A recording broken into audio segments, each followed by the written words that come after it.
It seems as if it's not, Joe. It seems as if we can head further lower from here.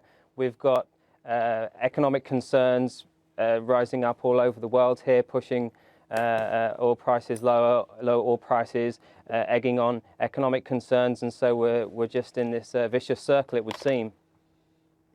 We called it the commodity crush. I guess it doesn't have to be that commodities were in a bubble from easy money, I guess, because if it's China, then if China slows down, then and you know, if that was the margin buyer of everything, you could explain why all commodities are down. But it makes a pretty good conspiracy theory here as well, that that the central bankers of the world over the past 6 years sort of engendered the rise in commodities, and that when they stop, that some of it has to do with that we're headed in the other direction now, doesn't it? I think so, Joe. We had this weaker dollar propelling the crude market higher all the way through sort of 2009, 10, 11, 12. And then what we saw is crude prices peak over $110, $115 on Brent in mid-2014. And that was sort of around the lows for the US dollar. And then we've seen the dollar strengthening ever since, and we've seen crude prices heading lower as well. And so there is definitely that relationship involved there.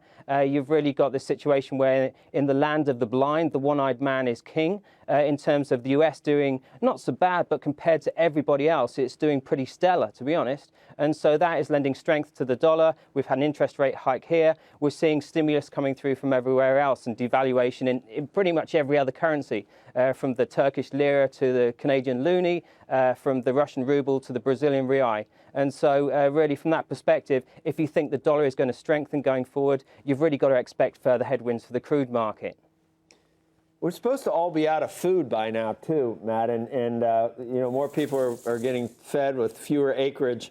I just wonder, is how much of this is that technology keeps moving forward, and we do horizontal drilling, and we're able to get a lot of these important commodities out of whether we grow them or breed them or use the right seeds or whatever it is.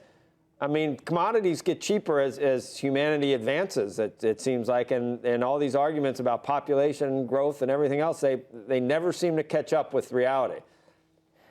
Well, specifically relating that to crude, should we see prices rise and demand increase, we're likely to see technological advancements so much that we then see more production coming to market. Horizontal drilling is managing to capture greater efficiencies all the time. And so from that perspective, should we see prices rise, we'll see more production, push prices lower again. And so it could well be that we're in this environment now going forward, that technology is going to keep us in a low price environment across the world of commodities.